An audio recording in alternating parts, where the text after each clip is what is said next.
We'll squat up there. Yeah, whenever you're ready. And we're live. We might be live. We are live. Are we live? Okay, it is live. Okay. What's going on, D-Bags? Hope you guys are doing well. We're back here again with another episode of the dtalks podcast, episode 190 to be exact. And if you're new here and you enjoy music, podcasts, hooping videos, or comedy, do consider subscribing. We've got a whole lot of that going on around here. And when you do subscribe, leave a like or hang out with us here in the live chat. It helps us share more laughs and conversations like we're going to have tonight with more people. So do consider doing that.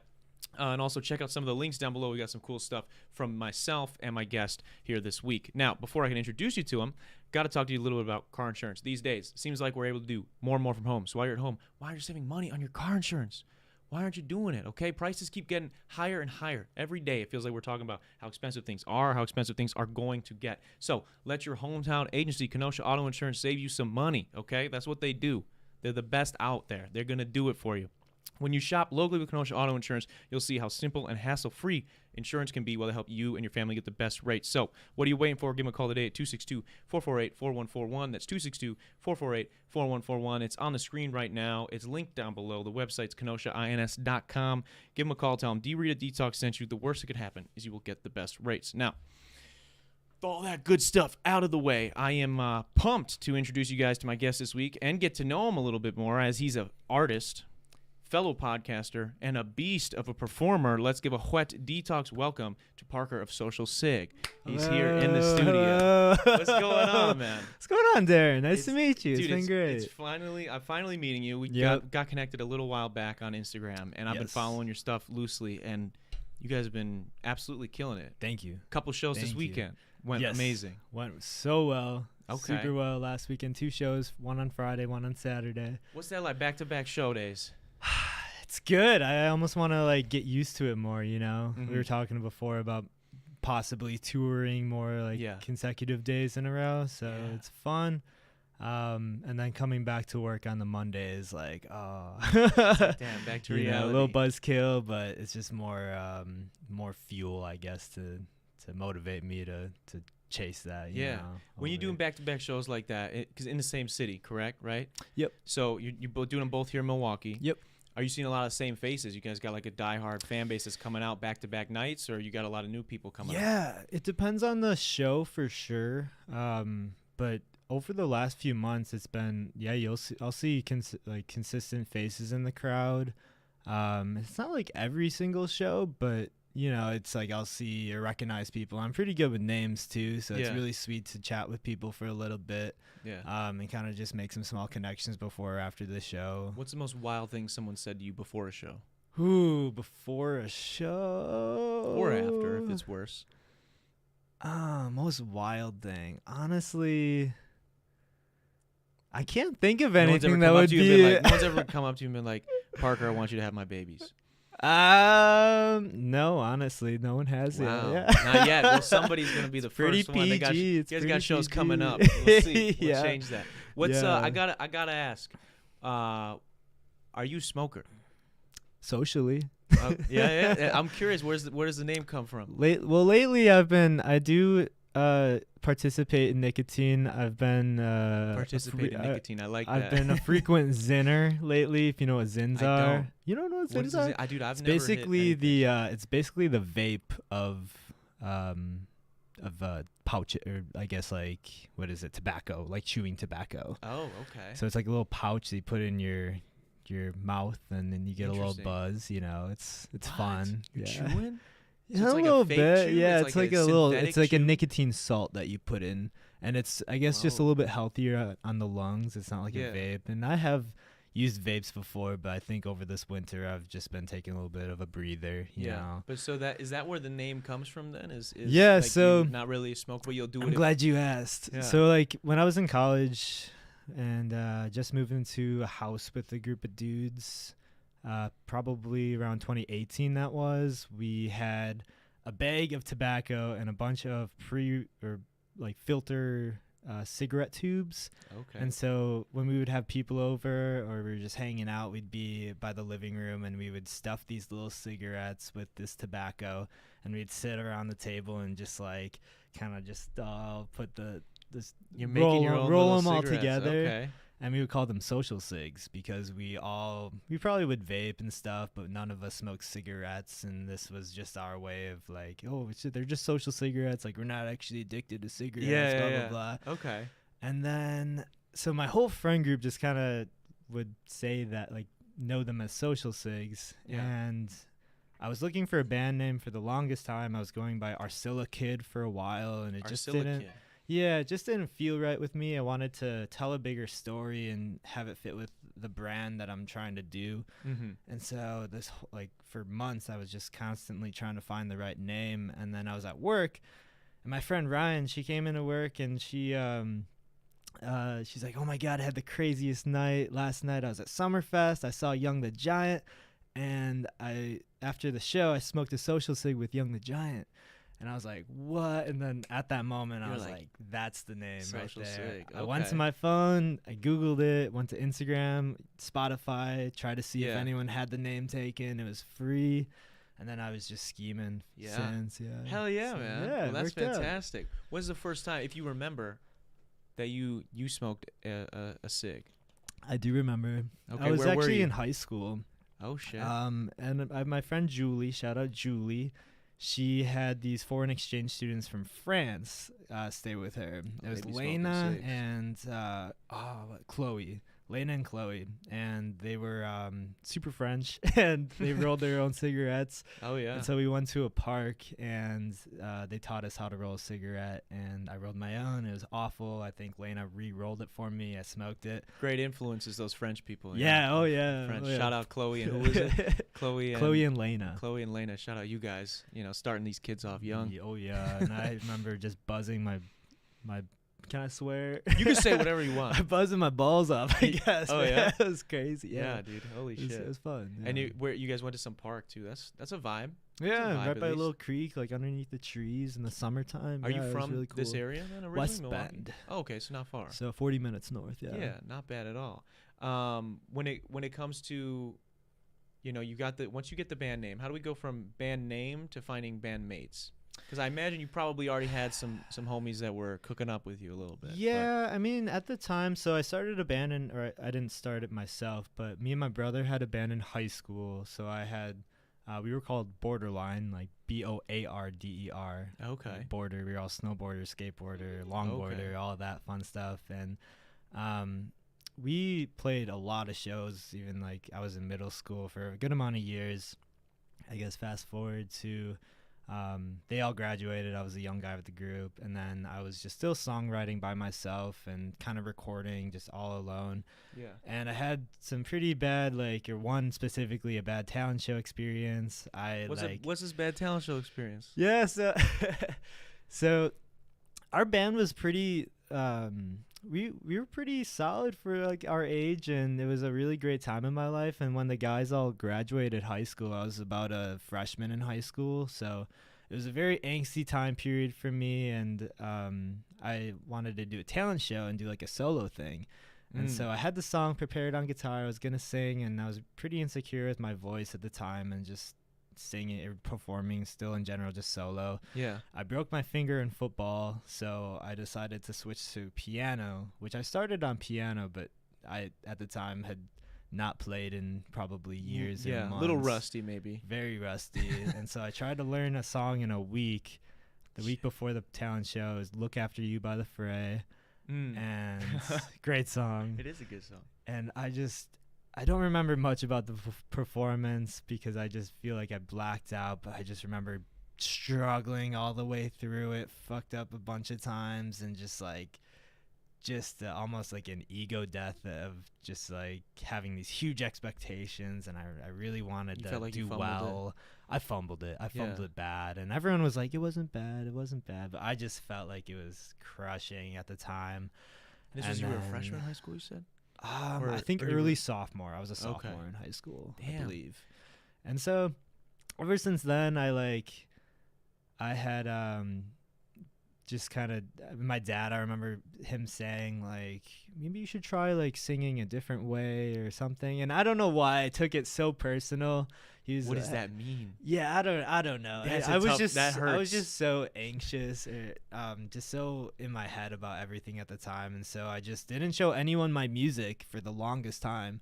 And so I just stayed steady in my basement writing songs and not showing anyone. And then over time, just started showing some friends, and people were like, "Oh, this is like all right." And that kind of encouragement kept me going, I guess. Yeah, it's big. It's tough though, as like when you're trying to start something from the ground up, especially music, right? And it's like so personal, and especially having an experience like you just detailed with in a talent show and feeling like it didn't go well. Yeah. Any comment somebody's gonna make, I don't blame you for taking it personally.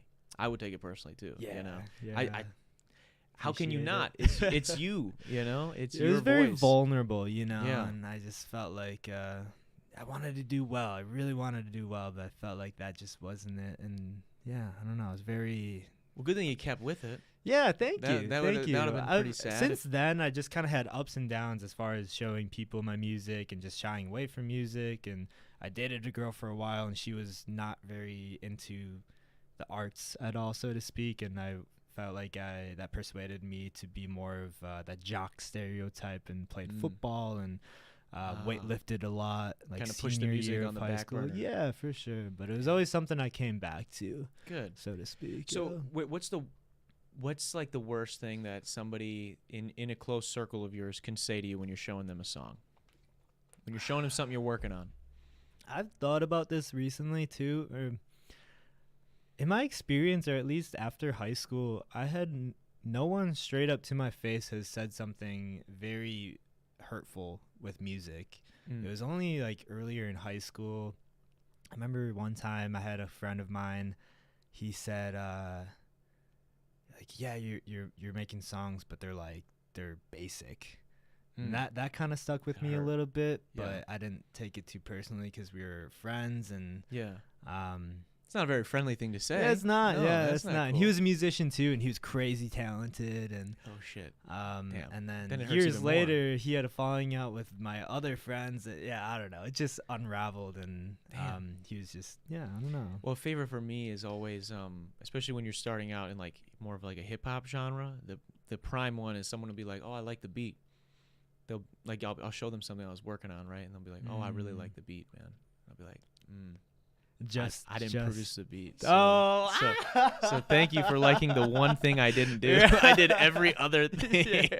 I'm so happy you like the beat. Like rappers know what that's like. You know, the first time you like put out a song, or not even put out a song, you just show a homie and they're like, I really like the snare. Yeah, the snare is really nice. And you're like, oh shit. If you say I just like the beat, I feel that's pretty broad though. Yeah. For a term.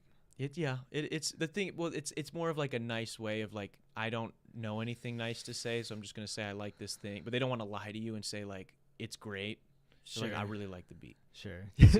Dude, it's At least they're not straight up saying like your voice is dog shit. yeah, Your yeah. No, lyrics that's true. There's suck. ways to say it, you Yeah, know, and yeah. maybe I like the beat is the best way to say, Yeah, hey man, yeah. you suck, but you know, at least you picked a good beat. But you know? sometimes though too, the real homies are the ones that are like, if it is bad, they're like, yeah, this is bad, man, but you can do better. But man, I don't know. you can be. There's a way to be there is a critical way- yeah.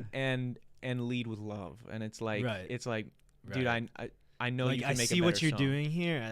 Do it with Yeah. love. Yeah, definitely. Yeah, and just especially, I think if someone is a creative person, they tend to be able to like potentially see like, oh, this is a work in progress, or I can see the vision. It's just maybe execution wise isn't quite there yet. Yeah. So why not?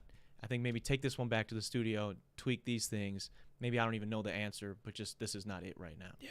And I think that, you know, having friends that can do that Totally. is big. I was just talking to my buddy about that, and we know this other buddy of ours, Jake. Shout out Beanboy Jake, Beanboy, Beanboy. DJ Beanboy. DJ Beanboy out He's here. a producer in Milwaukee, and he's Okay. just such a man. He's crazy. He's so talented with producing, performing, being a DJ. But he, as far as like giving, I guess, advice as a producer, he'll really just see what you're trying to get out and really amplify it in the best way. Okay, yeah. So yeah, I think that's takes just a special talent. kind of person. Yeah, to be able it's to a do talent that. in Yeah. itself for sure. That's mad respect. DJ Bean. That's DJ Bean, yeah, DJ Bean Bean? Boy, Bean Boy BOI, yeah. out here. Well, shout out him.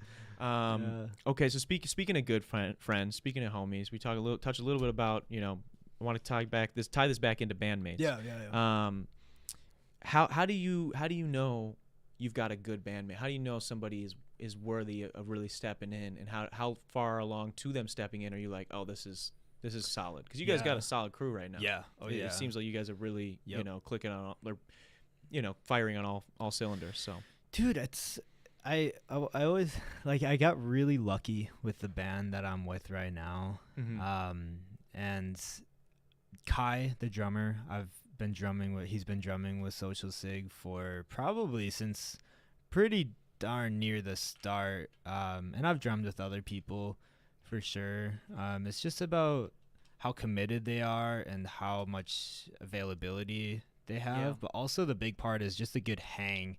Like if they're just cool people to be around, it's no fun when I guess like the guitarist is like all right at guitar, and then they're just kind of a tool. Yeah. outside of it. Like, yeah, I'm glad For you know how to do sure. that, man. You know how to play the thing, but if you're like a dick, I don't want to hang out. Yeah, with you. it's no fun for anybody. Yeah. And then playing with them is just like, yeah. And I've been there before, and luckily it was just for one show. So Yeah. not naming any names, but Yeah, yeah, we don't need to it get worked into out that. very quickly after that though. Shout out Jacob Slade Yeah. on lead guitar, and then he has been jamming with Austin Wood, the bassist, in his own projects, and they live together now. And so I, through Jacob, have met Austin, and it just perfectly, we all just kick it together. It's fun. Damn, Yeah. that's super cool. Yeah.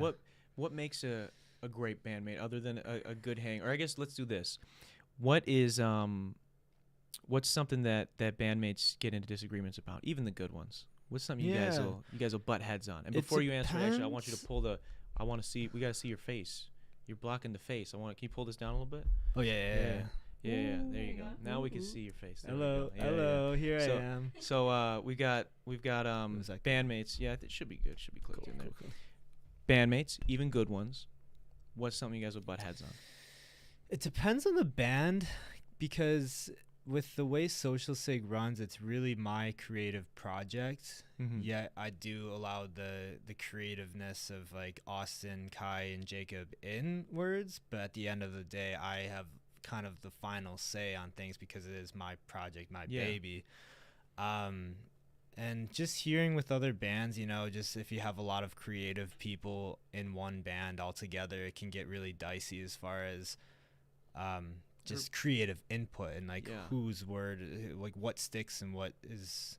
But it's good. It sounds like you guys have almost like everyone knows their role, right? Where it's like, this is your baby, this is your thing that you're doing. So it's like you're like, hey, this is what I want to do, and you have an open dialogue. But at the end of the day, it's what you say goes. Kinda. Yep. And I love when they bring new ideas, and it's been a growing thing, and I've been getting better at saying no to things and with love, Yeah. And as far as like button heads, we're all pretty chill people. Like we don't really, and that's like a big thing. Bands, a lot of people that have been in bands, from what I've heard, and I've never been in a band. Yeah. I mean, I did do like a live band thing once, and it did not work out. But from the people I've heard be in several bands, it's the butting heads and disagreements. Bands break up. Like it forces them to break up, and it's like a very common thing where it's like one guy falls out, and then the rest of the group kind of just blows up. And so to not have that happen, I feel like that's got to fall on like the leader in a sense, which is, in this case is you. So that's props to you. Yeah, like bands do break up, and no matter what, this is my project, and I'm taking this thing to the moon wherever I want to take it, which is good. Like the LLC, it's all in my name, and I have like all the like that control. I'm a very controlling person, so to speak, and but trying not to feel guilty about that, you know. And have you felt guilty about it in the past? Sometimes, like growing and doing more shows with the guys and having them more involved in doing these live shows, I feel that it was hard for me to really get a sense of like, what are we? because ever since I mentioned the first 2 albums that I put out, it was just me, and I didn't really have a band. Yeah. And I wasn't doing as many shows, but now it's been kind of morphing into this thing. But at the same time, I want to keep my roots as far as my creative process goes, and the control I have with it all. That's and fair. The branding, the imaging, and just it. So yeah. I get something, kind of piggyback off that when you talk about the branding, the image of things. Something I thought was really neat that you do, or that you guys do, is you let your audience decide what you guys are gonna wear from time to time on stage. Where did that idea come from? Because I think that's super cool. Yeah. But people, they can go, even if they click the link down below, they could go vote for or give an idea of like, hey, you guys should wear this. Yeah, theme. the theme idea. Yeah, I think that's pretty sick. How'd you come up with that? Shout out Kai, our drummer. I think before we were doing a lot of social sig shows, we did this backyard show with a different like bassist and a different guitarist, and we were called Chocolate Danger. It was just kind of for a backyard barbecue kind of event. Okay, very and they had always done, and Kai had done some, and it was like a big, like a cover kind of grill out kind of thing, like lots of covers and just kind of hanging. And excuse me, when Kai would do it in the past, he would always do a theme with whoever he was doing it with. And so we were kind of lame.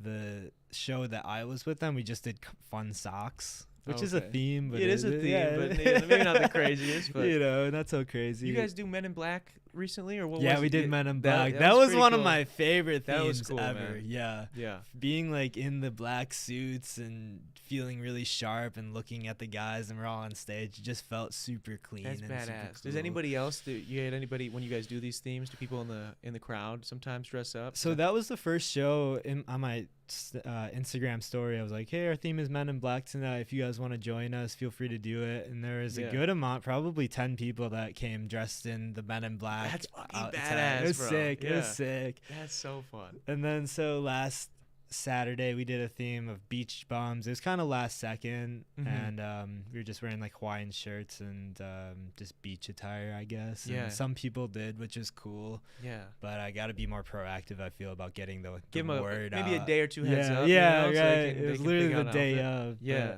Appreciate anyone who's dressed up with us, because it definitely makes the night fun. I love me a theme party. Yeah, it's kind of fun. It's like it's almost like a uniform type thing, and it just, I don't know. It's clean. It's very clean looking when you guys do it. I thought it was cool. Yeah, thank you. And so on the track of live shows, which you guys are killing it, by the way, we kind of touched on a little bit. What have you like learned about performing from your first show to right now? And it could even be like maybe there's something that's gone terribly wrong on an early show or something like that. But what's something you've learned in performing as much as you have? So I mentioned that I had the band in high school for a few years, and I started at a really young age doing shows around like 11, 12, 13 years old. Damn, what are you doing shows at 12? Fundraisers, charity events. We were doing some bars too. Okay, which is really fun. Yeah. And we did covers. We had some originals. We played Summerfest, and our big claim to fame is we opened for the Plain White Tees. Dude, that's badass. Yeah, thank you. It was sick. Where? How? They came to our high school, and it was for this charity event. It was athletics for the arts.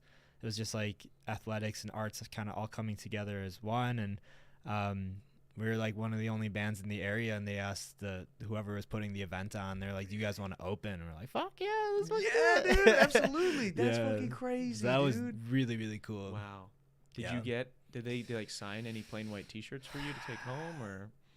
We met them briefly, and they were pretty hands off. They just showed up, did a couple of songs. They played a good set. But I thought we were all gonna maybe like play dodgeball together in the wrestling room or something. But they were just like, we took a picture with them and then didn't talk to them afterwards. Still a flex. It was still sweet though. Yeah, we got to pull that picture up sometime. Yeah. That's for sick, sure. Dude. Yeah. Damn. Yeah. So you got to see Hey There Delilah front row. Hey There Delilah, 1, 2, 3, 4. Yeah, the hits. Those are the two. Those are the ones. Yeah, those are the ones. Yeah. But that's crazy. So one thing I did want to say was around that age though. One thing that always had stuck with me I was in football all growing up, and my football coach had seen me play a show once and early on, and I was so afraid during those years of just the crowd and just being up on stage as most people are, and I would just have my head down and not even look up. And one time he was just egging me on at practice. He's like, man, you got to have your head up. Just keep your head up, because I just see your head looking down. And I don't know, what he was saying really stuck with me. Yeah. And so when I'm performing, you haven't seen us live. I haven't got to yet, no. I'm always, for the most part, if I'm looking down at the guitar or just looking elsewhere, I'm looking people right in the eyes. And I really love that about performing in general. You know, like, I don't know. There's a freedom to performing for sure, just letting out whatever expression I want to get out on stage. But I really love connecting with people and like making funny faces at people like during mid-song. And I think shout out coach, I forget his name, crap, but shout out coach. Shout out coach. Shout out our football coach. Shout out coach. And keep your head up. There's an intimacy there at a live show when you're looking people in the eyes and you're on stage and you're performing. It's something very special about looking somebody in the eyes and singing lyrics and seeing them mouth the same lyrics that you're singing. Yeah. And you're like, holy shit. It's like sharing a little moment. Yeah. That's on fucking Saturday, special. there was this dude I've never seen before, and he was like singing every fucking lyric, and I just kept looking at him, smiling. Yeah, and just dude, like, why wouldn't you? Yeah. Geeked out, man. It's like such a rewarding feeling. I feel like being on stage and having someone sing your lyrics back to you. Like, that's nothing. I don't need anything else, you know, in the world. That's phenomenal. So what's that thing? If you could go back in time and tell your 12-year-old self before your first show, or maybe if you want to stretch it out, maybe like a first show you were getting paid for or something, what's something you would give them? What's a tip or advice you would give them now, however many shows later? This question is always tricky for me, especially as far as like giving your past self advice, because I'm a pure believer as like everything that has happened to get me to where I am today happened for a reason and was directly on course of where I need to be. Okay. But I mean, if there was my little cousin or something and he was doing his first show, you could help him maybe skip some of the mistakes you made. What would you tell him? Yeah. I would tell him double, triple check your chords, your guitar chords. Make sure you have extra chords if you have them. Maybe an extra guitar. I never bring an extra guitar, but having extra guitar strings, or if you have an extra guitar, if you break a string, that's always good to have. Yeah. And just be comfortable, be you, and have fun. Yeah. Be present. You know. Being present. I think, like we said too, like Coach said, keep your head up, look people in the eye, and enjoy yourself. I feel like those are the biggest things too. Have fun, do your best. Yeah. Enjoy it, right? You're getting to perform the thing that you made, that is your baby. It's the thing you love, and you brought into the world basically. So have fun, have a ball. I almost want to be like a live performing for a band coach kind of thing, because I feel when I go to live shows or maybe some local bands, I have so much good like advice, and maybe they can take it with a grain of salt. Everyone's performance is different, but I feel that especially starting out, a lot of bands could use some outsider advice as far as like how to make your live show better and how to have better stage presence. Yeah. Because I think that the more shows you do, the better you get at it. But having another voice telling you objectively what you could improve on, I think could speed that process along. Yeah, right? yeah. It's the same way. It's like we. Like you were saying earlier, all the mistakes you've made and all the things that have happened to you have made you the person you are now, which is phenomenal. But imagine if you could go back in time. I have a good one, to tell like my old self. Oh, some of my pet peeves. Okay, let's get a pet So peeve when you're then. tuning your guitar between sets, doesn't matter what instrument you play, but don't play obnoxious like noise in between sets. It's really distracting for the audience, and it can really destruct the flow of a live show. Yeah. So sometimes between songs, the song will end and the drummer just starts doing a random beat. That's like, don't do that unless it's planned and with like the whole band, or maybe the bassist and the guitarist while someone's tuning. Yeah. Also, while you're tuning your guitar, there's a pedal that you can get to make sure when you're tuning, you're your guitar is muted.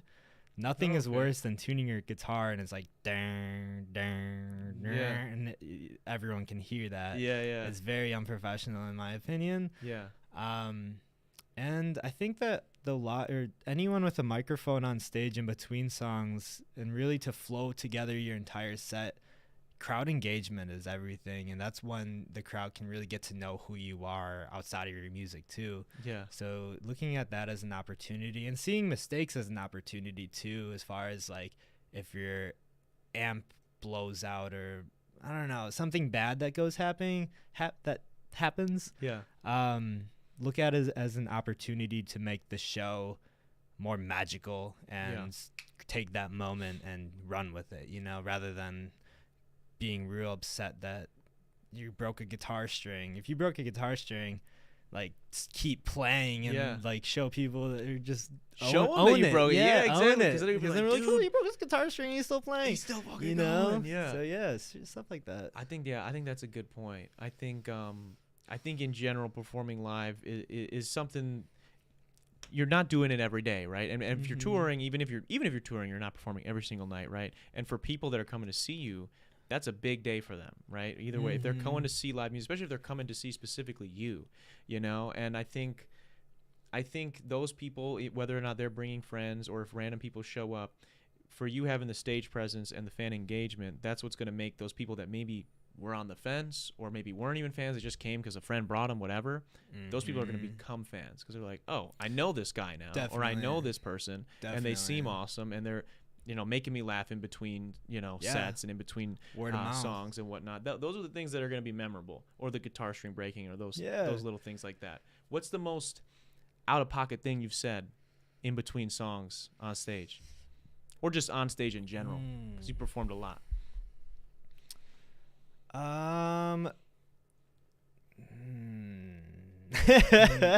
never said some crazy shit, like Kanye's, infamous for all his crazy rants on usually stage. I'm pretty in the moment with it. Last Saturday was really fun. It depends on the set, it depends on the venue, it depends on the energy of the crowd. I don't know. I was having fun with it on Saturday too, because it's just a basement full of people. There's people crowd surfing in the basement. It was absolutely bananas. And I don't know, in between sets I'd be like, how's it going, everybody? Like, you having fun? Or I don't know, I'd say like, yeah, we just released our album Cheese Head in August. You guys listen to that yet? You listen to that yet? I don't know. Just like kind of banter. That's fair. Okay, yeah. I don't know. But that was that show, It's not, I'm not. You never I was pretty drunk too. You never take a swig of like Miller Lite and spit it on the fans and be like, suck my dick. Let's go. No, I haven't done that. I love cheese. Stream our album Cheese Head. Some crazy shit, No, I'm pretty tame with it. We do the Tennessee Holler and Swaller once a show. What is that? So you don't know what the Tennessee Holler and Swaller is? I don't know what that is. Okay, so maybe I do, but I'm not. Basically, if you have a drink in your hand, you don't need a drink in your hand. But if you have a drink in your hand, it's a lovely moment to be had. So on the count of 3, everyone raises their glass and everyone hollers really loud. So 1, 2, 3, holler, ah, and then you swallow. Okay. So it's on my lead, so you all holler, everyone is like, let it out, and then I say, and swallow, and then there's like a silence of people drinking. That's really pretty lit, though. That's fun. Yeah, I got that one in Tennessee when I was in Nashville, and some guy at a hotel bar did it. It was really randomly. I'm like, that's good. Sick, yeah.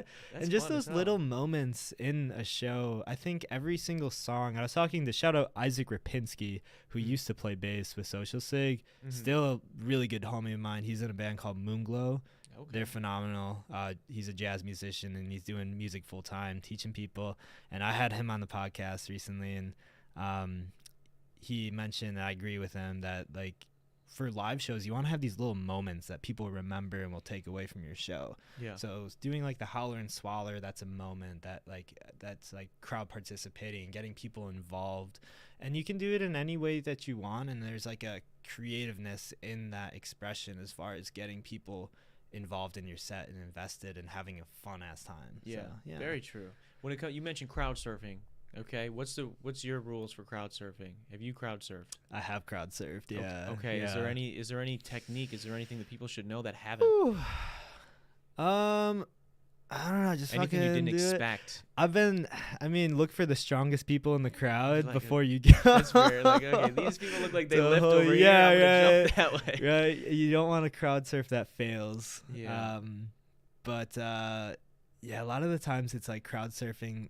Like last Saturday, I look up and there's someone just in the basement just That's crowd insane. surfing. I'm like, all right, this is happening. Yeah. Not much in my Wow. control, but That's crazy. I know I had a crowd.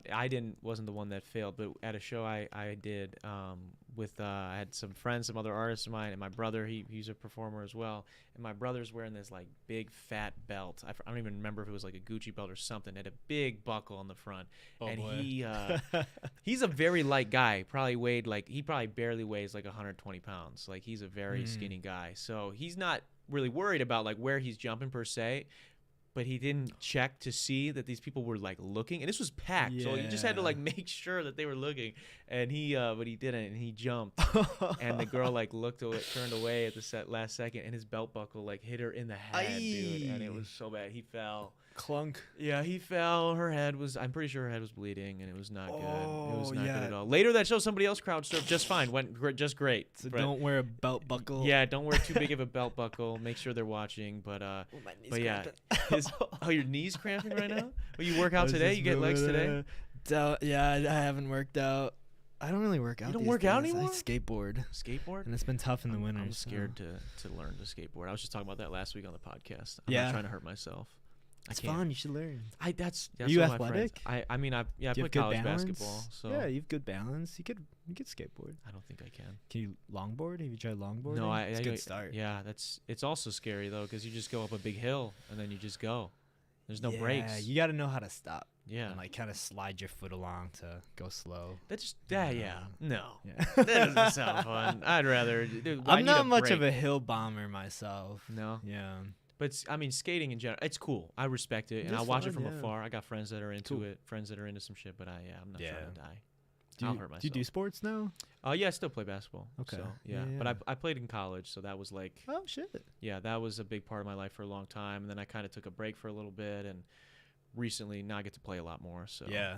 I've been enjoying that. But Nice. it's tough. It's tough when you sort of phase out of playing. I'm sure you maybe had a similar thing with football when you stopped Yeah, playing football. right. Totally. It's like this weird gap for a little bit. Yeah. And I don't think I filled it, so I just went back. Now I'm just playing like every day again. Kind of pick so- up games. Yeah, pick up. I Which just do gym my do you go to? I've got a gym back home from Okay. where I'm from. It's like 50 minutes from here, and I Okay. get that like once a week for like 4 hours. Nice. But I've got a gym here in the building that I just train there. So. Dang. Oh, yeah. just train. Like, is there a basketball court? Yeah, yeah. Whoa. Yeah, so I do. Dang. Yeah, Okay. it's only a half court, but yeah, Oh, it's, okay. it's still nice. And they got like Yeah. the NBA 3 and stuff, so I can do like most of my drills and Gotcha. do that during the week, and then That play is pickup pretty on the sweet, weekend. though. So can't beat that, man. Yeah. That's what's tough about football. I played football for a little bit too when I was younger, and that's not one that you can play pickup. You know, people, especially once you hit a certain age, people Oh, are like, "Bro, I'm not trying to totally. get tackled. Yeah. We got jobs. Right. Oh no. I Totally. can't, you can't break my knee here on Yeah. a Saturday. Yeah. And I gotta go to work. Yeah, not Same good. with skateboarding too. It's always like very. I don't know. I'm kind of more of a chiller when it comes to skateboarding. Like I know how to ride and do my tricks, and I've been learning more flat ground stuff, but I don't try like crazy street stuff or anything like that. That's fair. Just for the sake of not hitting keeping any my- half pipes and No half pipes No. yet. Yeah, still working my way up. That's fair. yeah, because that would suck. You know, like you have to like call into work on Monday, and they're like, "What happened?" And you're like, "I gotta think of something. I gotta Oh, lie, yeah. bro." Like well, I was. that happened one summer. really? I rolled my ankle super bad, and I came into work still, and I was just limping real bad, and Manager I come up was- to you like, "What's going on?" just rolled my fucking ankle last. Yeah, that's tough. Yeah. That can be a tough look. Speaking of tough looks, speaking of stuff that's not always Yeah, fun. so- What's something? Because I feel like now you've been performing for so long that from the clips I've seen and the posts I've seen, it seems like you're very natural on stage. You know, it seems like you know what you're doing. You know your way around the stage. You know how to work the set. What's something that to this day maybe you still get, a little nervous about, or you're still like a little bit stressed out, making sure you're on top of come the day of a show or even during a performance? For sure. I think lately it's been remembering certain lyrics that I feel like I have down, because we have these songs so well rehearsed that I'm pretty much just on autopilot for the most part, as far as playing the songs go and just belting them out from wherever. And sometimes I'll catch myself, or sometimes I'll be slipping and totally just, if my brain is elsewhere, or if something happens and I'm in the middle of like a lyric line, that if I'm not on that lyric line and I don't know how to explain this correctly, but like if I forget or miss a certain lyric at one spot and I have a whole bunch more lyrics to say, if it's just one line, I can lose that. You'll lose almost the whole ball, yeah, like the whole paragraph because there, we're rolling. I can't pick it up right Yeah. away. So I'm kind of just mumbling nonsense if it does happen. But that's better than like I've seen it at like open mics and stuff with like hip hop guys, where maybe they'll forget their lyrics for a second and then they'll do like almost like when people are like giving a presentation in class and they do the they like do like the blah to stop and reset. Like they're like and they do the blah. You can't do that in a show.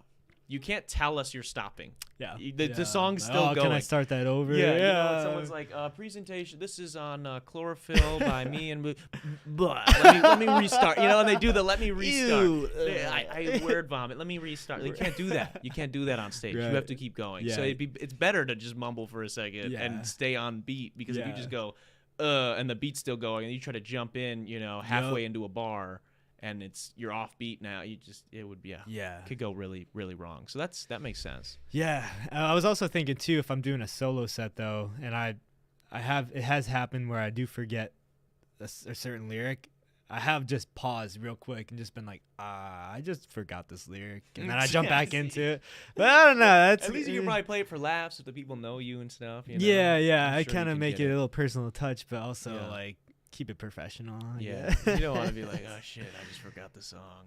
Yeah. I wrote. Yeah. Like let me just restart the whole song. It's a funny thing that I've made fun of myself for this, because like once you write so many songs, and then you're like, maybe you're practicing for performing, or you're just like singing them if it comes on a shuffle or something, and you're just like, oh shit, I said that, or like you just messed up the words completely. Or I'll be humming it. Sometimes I have a melody stuck in my head from a song I'm working on, or a song that's already done, and I'll be like just singing it in the kitchen, like while I'm making a sandwich, and all of a sudden I'm like, what is the next lyric? Like I know that it's da-na-na-na. What is the words though? And I can't figure it out. I'm like, block in your brain. And I'm like, oh shit, I gotta go to Spotify and like pull it up. I'm like, oh man, that's embarrassing. And I'm expecting everybody else to know. That's damn, man. So that's tough. But lyrics. So lyrics, that's a big thing. Being in the moment, being on top of what you have to say. That's fair. And just having the set list all ready to go, and just having that trust with the band is really, really huge. And that comes with having a good hang and just a good relationship with the guys. It really comes natural, and they're all just crazy talented in their own ways, so it really allows me to trust them. And you guys have been, how long has this core group of guys been together now? A year. So that's good.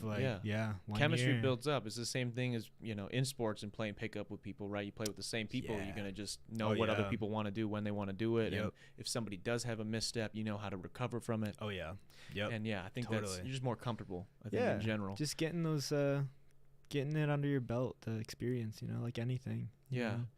So kind of pivoting, I guess, from the live shows and stuff like that, I want to talk a little bit about your just other creations, right? You've got the podcast. I saw you be doing some vlogs. What's going on, man? What you be getting into? What does Social Sig be getting into when you're not on the stage? So as far as content creation, you were talking before, I do have some music videos out if you guys want to check them out. They're on YouTube. Hot Red. Under Social Sig. Fantastic. Hot Red. Thank you very much. I'm going to say, and I told you I was going to say this again live, but a shout out to everybody who helped with the visuals of that, because I think absolutely the song is amazing, and the visuals, they just, they bring it to life even more. So shout out awesome. Austin Meyer, Madeline Walchek, Nicholas Cohnhorst, Ryman Lawler, and then my girlfriend Sheila for acting. And it Shout was out a small girlfriend crew. right there. Yeah, it was awesome. It was a very small crew and low budget costs, and we made something really cool. And the colors pop, man. Yeah, they really do. I know we were talking about before live. We went live, Nicholas but man, they do. Cohenhorst, best colorist around. Yeah, dude, phenomenal. Yeah, really phenomenal. Yeah. So you got the music videos. You be vlogging, and then you host a podcast. Yeah. What's that like hosting a podcast? It's fun, as you know. It's very different with every guest. Mm-hmm. I kind of had always wanted to do a podcast, just long form, just talking with people and just kind of getting to know people on a long form basis. And I finally started it because I've made the time for it and have the means to do it out of my house. And I'm on episode 30 now, and it's been really good. It's been a learning process, and I always say this, but I'm excited to see where it goes. As you probably know, just keep going and watch it build and grow. Yeah. And just water your your seeds. You got to plant the flowers seeds, will right? bloom. Exactly. They'll come later. I think it's really cool, and it's you were just talking. You've been much more like consistent with it recently, and it's been cool to see. And I think this is something I always like to. Actually, I don't think I have asked many other podcast hosts that I've had on, but what's the difference for you in being the guest on a podcast versus hosting it? I feel like I'm talking a lot more. You know? Yeah. I get to talk about me right now. Do you think for me, dude, I'll say this. It's like for me, it's a lot like going to a party at someone else's house versus hosting the party. Totally. Right? Like, I'll still have fun if I have the party at my place, but I'm a little nervous. I got to be like, okay, are they cleaning up over there? Like, nobody's breaking a window, right? Like, if somebody's fucking, are they fucking on my bed or someone else's bed? Like, is it okay? Like, but when you're on someone else's house, you're like, fuck it, bro. Let's break this vase. Let's pee in the fish tank. Let's do what we got to do. Oh, you know? Like, just fucking go crazy. Absolutely. So sometimes I feel like it's a little, maybe that's fucked up, but sometimes I just feel like I'm a little bit more lax when I'm on someone else's. Like, I can just be like, fuck it, let's go. But also, I feel like I'm a little bit more nervous because I don't know your audience. You know, you can say whatever, man. You know, my audience, they're weird. Yeah. They like if they're goofy. If they're cool with me, they're goofy. Then they're cool with just about anything. So because I'm appreciate y'all. Yeah. Thanks for listening this far. If you have. So it's but for you, so you say you talk more probably when you're the guest. Yeah, I think I listen more as a host. You know, just really try to absorb and I do like for my podcast, I want to keep it just free form, long form. Like, we'll talk about whatever comes to mind. I don't have like any specific questions, and I don't know. It's been fun. It's been cool to kind of make a platform for I've been having a lot of musicians on, and actually I was gonna give you props too because you're the only other musician that I've seen or know that has a podcast. Oh, really? There's probably some more out there. Probably somebody, yeah. I think I don't know. It's just intertwining doing music and having a podcast. I haven't really seen it. That's fair. Yeah. I don't know of any, at least not anybody like super mainstream that I would know of, and nobody that I know personally, I guess, either. So sweet. But you, we're the only we're out here. Yeah. So we'll start a new podcast. Yeah. No, that's too much. I don't have the time right now, but that would be, you're performing too much. We don't got time for that right now, but that would be cool, man. And I think it's super cool having like you were saying with just being able to sit down and connect with somebody long form. I feel like it's something now where I being an adult, it's like you don't have quite as many. There's not as many like, oh, let's just have a sleepover on a Saturday night and we'll set out at the fire for fucking 6 hours and wait till the sun comes up and be talking with your homies, you know, and like just random foul stuff coming up, or deep whatever conversations. So you don't get that as much. The older you get, you've got jobs, you've got other responsibilities. So it's like to be able to sit down and do this once a week with interesting people that are killing it like yourself, and even just some old buddies of mine from time to time. Like, it's just honestly the coolest thing in the world to be able to do. Totally. Yeah, when you put it like that too, because I always feel like I have to be working on something. I don't know if you get that, but I hate the idea of standing still and wasting time almost. So doing a podcast is kind of killing two birds with one stone, whereas like I have my homies on and creating content at the same time and building something, but just kicking it, you know. But you also just get to enjoy the moment. It's like one of the few times for me as a creative, because you're doing so much with like you got to make the art, so you got to make the videos or the music or whatever. Then you got to do the short form content for it. You got to do this, all the promotion stuff for that. So you're always thinking like however many steps ahead. And when you're just like in a conversation that's like longer than like, hey, how's it going, like at work or something like that, when it's longer than that, it kind of forces you to be present. I think that's what I like value most about doing podcasts. Is that it's like I just have to be right here right now. So I like that.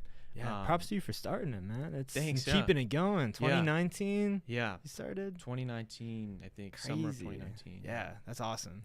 So we're out here. We're gonna keep going. We're gonna keep going. Absolutely. Keep getting some hopefully some more interesting Milwaukee artists and stuff like that too. And I was gonna mention too, as far as content goes, like with the vlogs, I put a lot of stuff on Instagram, YouTube, TikTok. I've been trying to get better at. Really just trying to create a virtual online presence and grow it. But if someone that has never heard of Social Sig before or has seen like who I am as a person, I think a lot with my Social Sig brand, I'm selling a lot of authenticity and just genuine curiosity and really just trying to figure this thing out in a genuine way, I guess. And if you want to figure out or just really do a deep dive on Social Sig, you'll have the means to do any on mostly any platform, you know. Well, that's what. I mean, I love that. We were kind of joking a little bit before we went live about like how you book people and stuff like that, like how I figure out who I'm gonna have on and stuff. And sometimes when I'm getting ready to have a guest on, you know, there's nothing about them anywhere, and I'm like, what are we gonna get into? But like with someone like yourself, like you just said, I mean, dude, I click the link tree and I can figure out anything I want to know. You know, there's infinite. So I thought that was really cool, and it makes it easier for a podcast host to ask, you know, hopefully some better questions. Good to know too, because you just want to be as accessible as possible in a world where like people's attention spans are 3 seconds. So if they don't know what it is within that time frame, they're just gonna go to the next thing. And it allows having more stuff out, right, and especially stuff that you're proud of and stuff that you're happy with. I feel like it allows for people that don't know you and are maybe finding you or are intrigued because of one little thing they saw that was like cool. It allows them to be able to have a pipeline to become a real fan. Because if you have one song out or you have the one podcast out or whatever, which is fine, you have to start somewhere, but if you only have one out and I love it, where else can I go? I would click the profile, there's nothing, it's just the one thing. Well, I hope this person does something. I don't know anything else about them. But you know, in a case like yourself, you've got you got 30 episodes of a podcast. You got 3 albums now. 3 projects, 3 albums out. And then you've got a breakdown of all these other venues you've played at and the story. We've got videos on YouTube of some shows and vlogs, full concerts. They can get to know vlog you once a week. So they can get to know you if they want to. Straight and up. I think that's important because it just allows if I really love this little snippet of a song maybe I saw on TikTok, now I can become a real fan as opposed to like, I just like that thing, and now it's just a double tap, and that's it. I forgot about it. So I think it's good that you have that. You want to make it easy for someone to be a fan of you, you know? Yes, 100%. Don't make it hard. Yeah, that's facts, man. Absolutely facts. And so I want to know something. This is kind of off the wall, so if you don't got one, that's fine. But what is your favorite conspiracy theory? I feel like you asked this on a podcast I was listening to with someone else. I think I asked it a while back to somebody. My favorite conspiracy theory. There's a few. Anything wild that still comes to mind? Because I'm not like a big conspiracy guy, but every once in a while I hear some just random ones that are interesting. You know, like did you see any of the drama with what was it, the Harry Styles movie that came out not too long ago? No. He did it was like his first like major role in a film. Was it the Don't Worry Darling was the movie. Oh, okay, I didn't see that one. No, and I didn't see it either, but there was I saw it because my girlfriend and my sister are huge Harry Styles fans, and so it ends up on my For You page too eventually. That's just how it works. And basically there was this whole thing with like him. He was dating the director who like divorced Jason Sudeikis, right? I think Olivia Wilde was the director, and she's in it or something.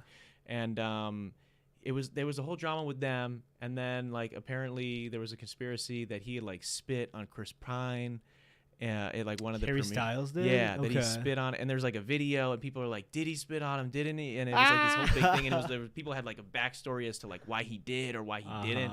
Shit like that is fun Just for gets me. super deep. Yeah, I just love it. Like somebody will be on TikTok, like it'll be like a full 3-minute video on TikTok, like breaking down this like one frame of a TMZ video of fucking Harry Styles spitting on this guy's head.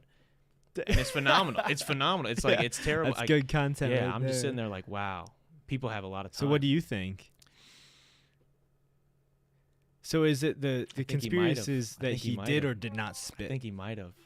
I think she says McKenna says he did it. I don't know. It looks. I watched the video however many times, and it's like I can't tell if it's like a dust particle or something that's like flying over the camera, and because of the way the light's hitting edited, you know. it could be edited. It's like kind of That would just be blurry. an easy.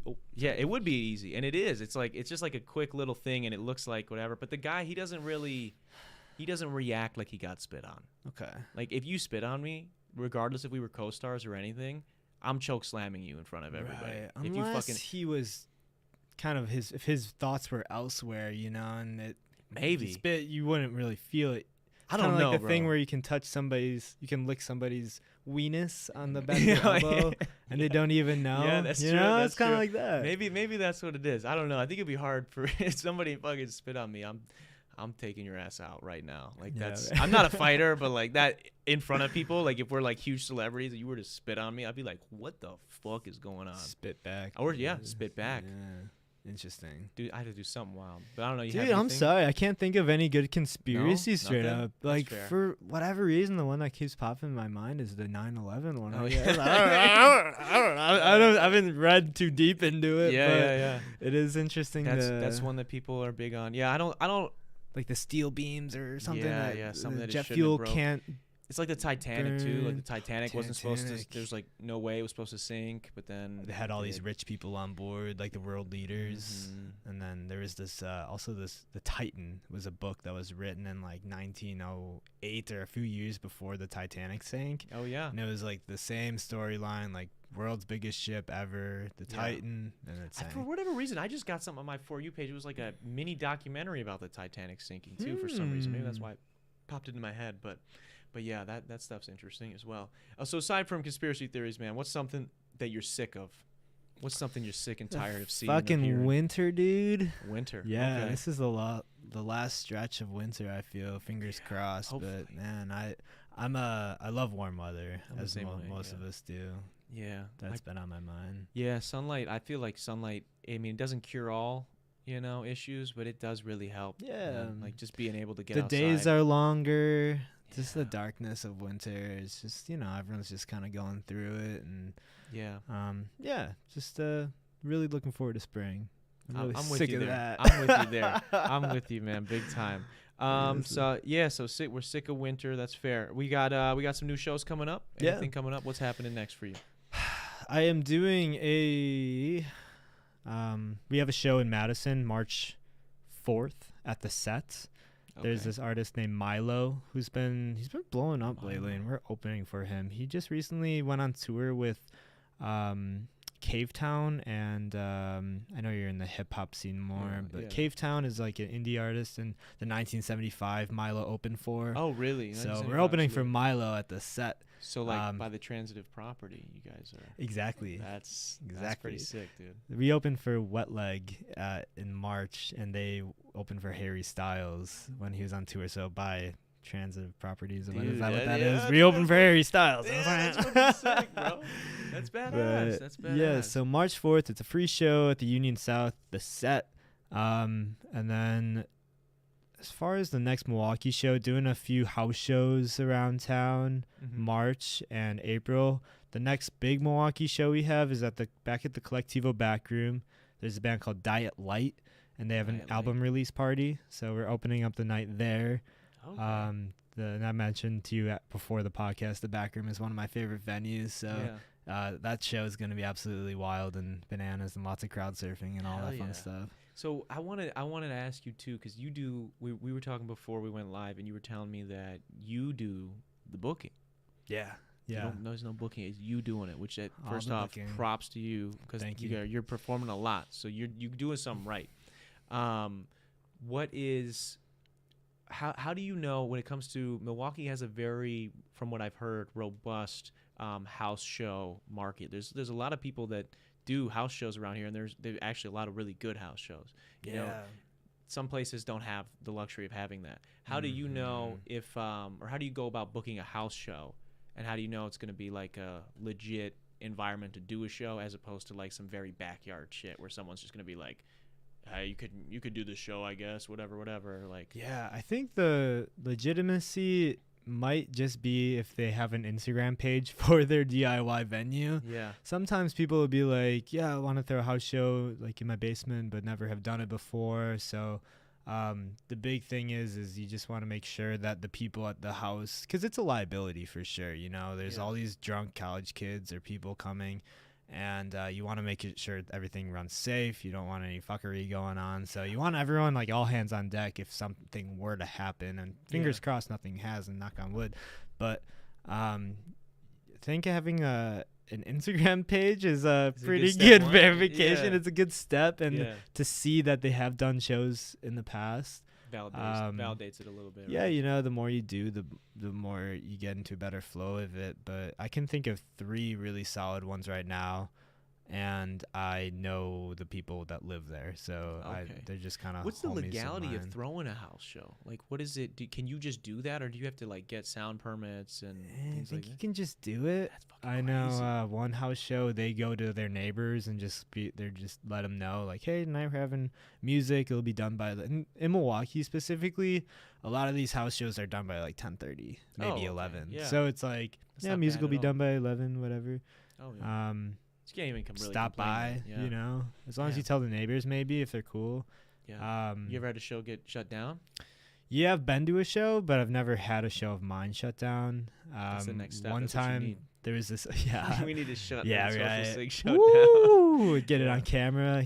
You getting cuffed on stage walking. I'm not gonna go. No, we're still going. Yeah, that'd be badass. Yeah, that'd be crazy. I was at the Murray Attic, which was an old venue, a DIY venue in Milwaukee a few years ago before COVID.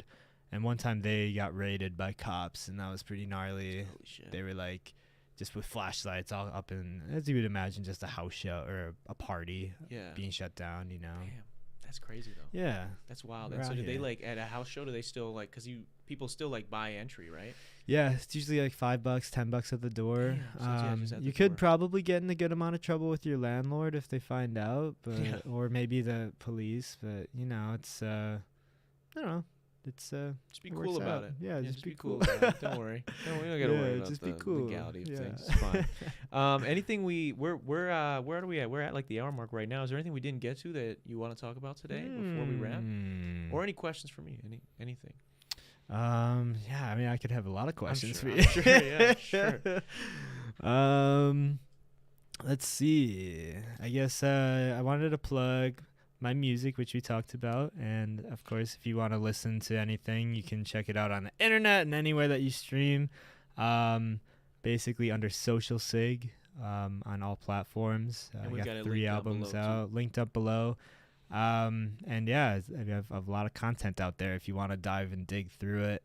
And catch us at a live show sometimes. They're a party, and I'm excited to get to go to one. Yeah, I'm looking forward to it. Oh, one thing like with booking that I could kind of get into, I guess one thing I've talked a lot about with some artists is you want to have, and like I said, the legitimacy is it's all online these days. It's all on like Instagram, and I think that, I mean, even though you can get away with, I don't know, just making sure your Instagram is popping. And if you have a show, so say you book a show at Cactus Club, they're pretty accepting to most bands as far as the venue just wants to make sure they can make money, that you're going to get people in the door at the end of the day. And if you have a good draw, as far as if you can get people to the show, other bands are going to want you on their bill, or other artists are going to want you on their bill. So if you have a show coming up and you're still trying to establish yourself in the Milwaukee scene, message every single person that follows you or that you find bands and look at their followers and literally send like a ticket link or just like a message of like, hey, playing the show with like tonight, like come through if you want. easier said than done if you don't know anybody and you're not an artist. But I think that like trying to get, it's all who you know and trying to get people to come to your shows. And that's kind of what I do as far as like how we sell out the Collectivo Backroom and how we sell out the Cactus Club. I literally message thousands of people like, hey, just like having a show. It's going to be a party. It's going to be really fun. Yeah. Come if you can. And then there's a ticket link. Yeah. And I think just like doing that really DIY groundwork can get you really far. And then if say a lot of people come, or maybe like 30, 50 people come, have someone take pictures and like take pictures of your set, the crowd, the energy of the night. And if you played a good show and you post it online and you show that energy and that you can get people to a show, other people will see that, because 90% of my booking is done on Instagram. It's these people reaching out in my DMs and then, or maybe finding me on Instagram and then emailing me. Just that's all you know. What's as an indie artist, what is and doing this all yourself, what's like the cost for you to go do a show? What's your like upfront cost? Do you usually do it where like, or do you do it at venues where you're paying to then and then you're getting a percentage of the ticket, or are you doing it where it's free? Never have done a pay to play show. I was talking to Kelsey. I know Lake mentioned Kelsey at Cactus Club, and Kelsey's the greatest. And she was talking to me afterwards of a set, and she was like, one thing like I will always want to tell artists is always be really upfront about payment. You want to know like how you're going to get paid, how it's going to be cut with the venue and the other artists before you play. Because usually it always happens to like where after you play, there's always like these like, well, I thought we were getting paid this much. You always want to have that squared up before you play. And as we've been growing our fan base and having a bigger draw to shows, definitely have been increasing like our price as far as like if a bar wants to book us. But usually if it's a venue, we get paid based off of the percentage of ticket sales that we sell. So there's an incentive for us to get people to shows too. Yeah, makes sense. That's something I'm always weary of too, is the pay to play. So I always ask, because I know guys that have paid, or they do like what's the one? It's I feel like I don't see it quite as much for my friends that do like more like indie rock stuff, but it's more like hip hop. I feel like there's a lot of scams that we get kind of thrown our way, where it's like though people will be like, oh, we're gonna put 10 random rappers on this thing that all don't know each other, and you got to pay $250 to perform, but I'll give you X amount of tickets, and then you go sell those tickets for however much you want, and you can keep the extra money. Right. And it's like, it's kind of, it's not saying it's the worst thing in the world, but it is a little pyramid schemey, a little. It is scummy. I don't like that format. On a venue side, they're just making sure that they can make the money. Yeah. Which I get, because it's a business at the end of the day. Oh, I respect that 100%. But yeah, the pay to plays, I really think that, that's a little slimy as far as, Yeah, especially it just sucks. The reason that I think it sucks is because artists in general, it's very difficult to monetize your work in general, especially in today's day. You can get like we are very fortunate that there are so many different avenues in which we can bring people to our art with TikTok, YouTube, Instagram, everything, right? But that being said, they're very difficult to monetize unless you're getting outward other sponsorships. Even if you are monetizable through some of these apps, they're not paying out very well. Even with streaming, Spotify and stuff, they don't pay great. And so it's like, when people are willing, like they know that these artists are just wanting to do anything they can to chase a dream, and you're like, oh, well, I could get a little bit of money out of this person. Like I could kind of finesse them, because they just want to perform at the end of the day. They just want to show people their thing, and you're like, oh, I could charge them X, and then they're out the money, and no one's going to come to their show and whatever. I just think it's a little predatory. I don't know if it's like downright exploitation, but it is a little predatory, I think. I think the artist does have some sort of a responsibility to get people and to market yourself, I guess, and to get people to the show. I think more so than the venue, of course, but I just think in general, like I've had it where it won't even be a venue, it'll be like a person rents a venue, like a promoter rents a venue, like they purchase a night. The promoter does the pay to play. Yes, that's because interesting so they buy the, like they do whatever they do, they front whatever money to the Yeah. venue, and they're like renting it out for whatever portion of a time, and then they're like, Yep. okay, I'm gonna go find 10 artists, have them pay me, give them tickets, and then let whatever happens. Yeah. Because basically they're the same as, they're just a middleman now to the venue. The venue wants to make their money, but he already paid them their money. Right. So now he's like, I just want to make my money. So he's getting you to pay him his money, and then he doesn't give a fuck what happens with the show. I've heard of a show format like that. There was like this like mini Milwaukee Fest or something. I know the Miramar. Yeah. It was hosted at that, but that was before COVID. I almost did one of those. Yeah. Yeah. What is that? How do you say no to a show? Usually, honestly, it's with time or schedule conflicts. And sometimes like it just doesn't align with my goals right now. Like I mentioned before the podcast, we're really trying to play outside of Milwaukee. Really trying to play at least or at most 1 to 2 shows locally a month. Yeah. Just to keep things fresh for people coming out. And if we kind of line up these, we're at a point now, because over like a year ago, until like spring of 2022 and all throughout summer, we were doing almost every gig we could get. Yeah. Playing every single weekend, usually in Milwaukee, and we got out to Madison a few times and then Chicago once or twice. But really now trying to focus on that outwards, like weekender runs out to like Minneapolis, St. Paul. I mean, trying to get out more to the Midwest. It's easier said than done. It's Yeah, I was gonna hard say. to book those, but really trying to keep the schedule open for that. So,